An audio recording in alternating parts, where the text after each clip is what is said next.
Who is your time and space companion? I don't know who mine is, but tell you the truth, I don't really want to know.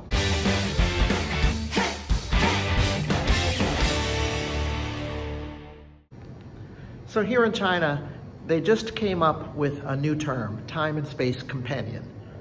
This means that my phone number shared space with the phone number of somebody else who has been indirectly or directly in contact with somebody who tested positive for COVID. Time and space companion. Lovely. Good afternoon, everybody. So my morning classes have just ended. It's lunchtime, and I want to talk about this new situation that has cropped up here in Wuhan.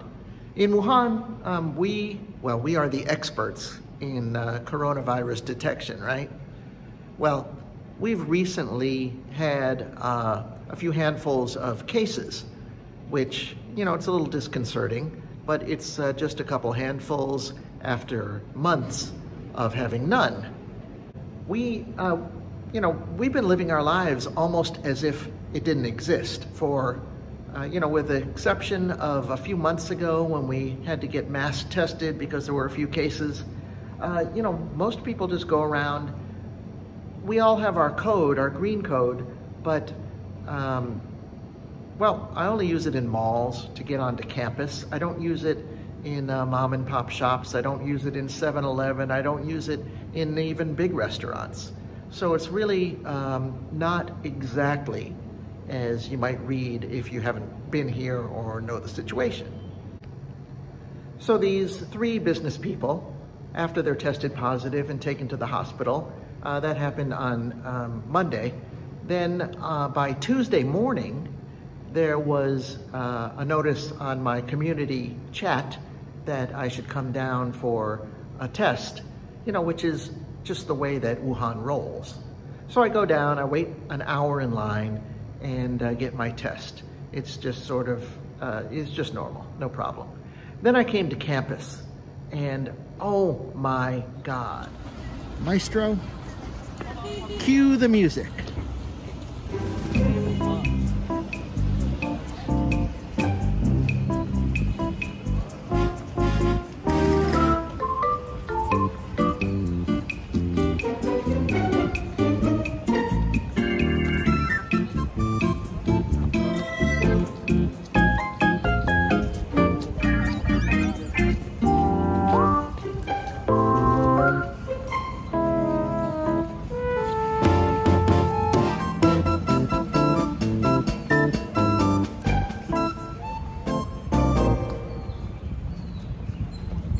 While we're admiring the line, let me do a little voiceover and read the message, the translation of the message that I received. This is from the Hubei province CDC.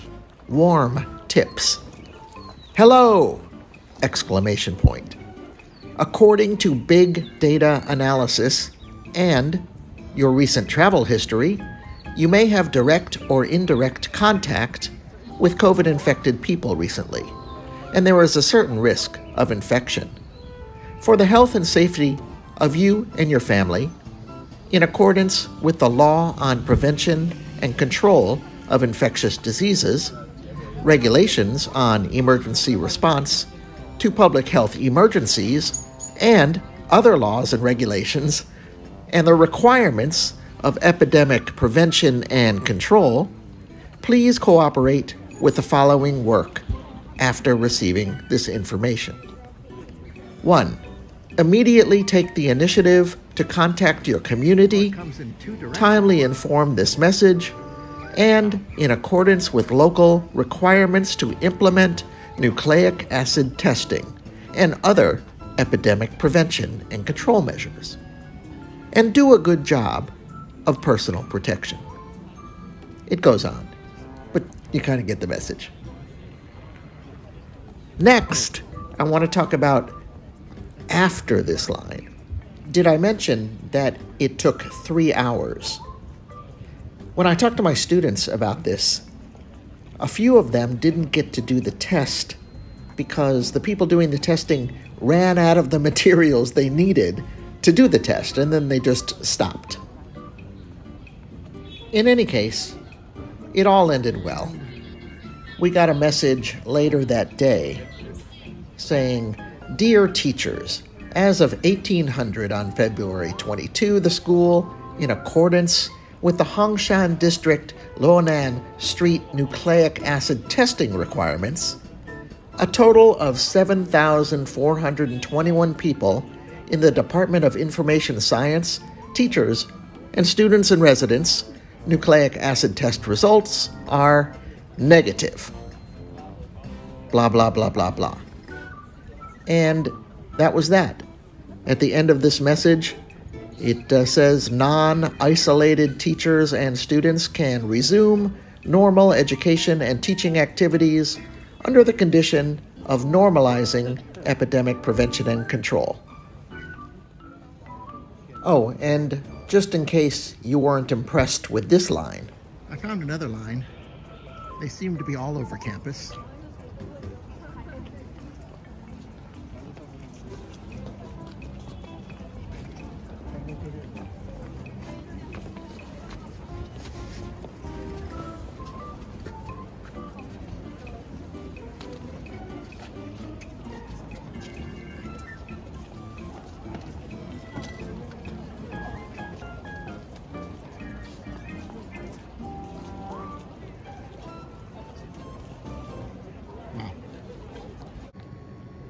Then last night, Summer and I each get separate phone calls telling us that we have been in the same time and space grid as somebody who is positive.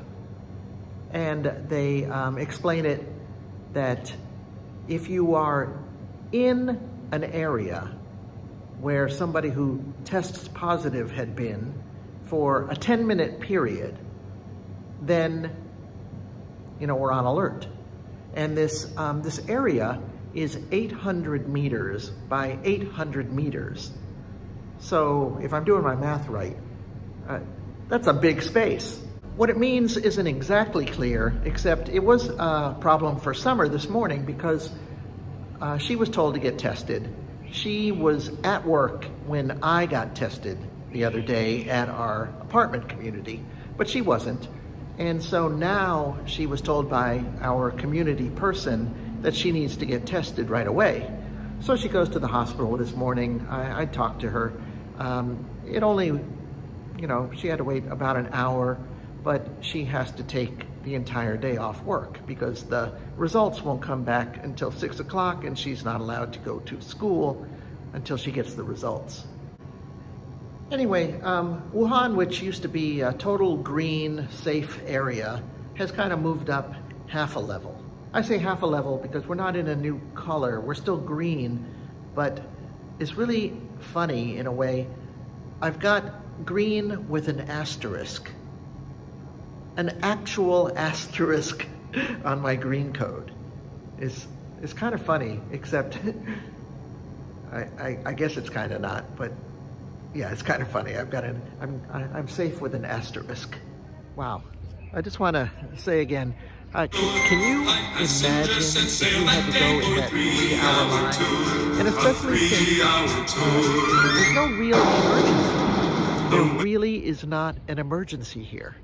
It is just this zero COVID policy on steroids, just making sure, which it's a good thing, but I wouldn't want to be in that line for 3 hours, that's for sure.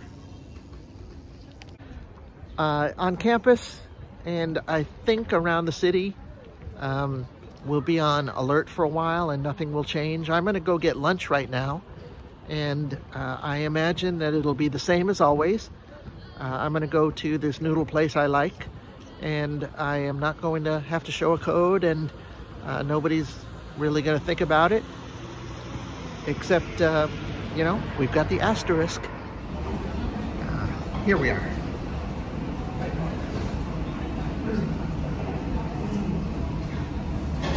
My wanza mian. So I'll tell you what might be the most incredible remarkable thing about this whole episode is the phone calls. Just think of the manpower involved. I got a call. Summer got a separate call. They got a call to tell us that we were in this zone, 800 meters by 800 meters, of somebody who apparently it was infected. We're in this zone for a period of 10 minutes. So if they're calling everybody who has been in this zone, I mean, that's the thing that kills me about this. I mean, in a good way. I just can't fathom.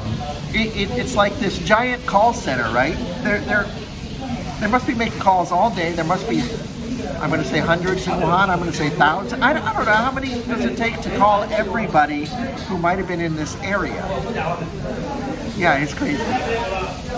Anyway, I am going to eat my noodles. I really appreciate you guys watching. And if you have a comment, please drop it below. Share this video. Sharing is caring. And press the like button. I'd appreciate that too. Oh, last thing.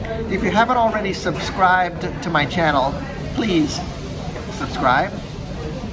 All right, I'll catch you guys next time. Bye.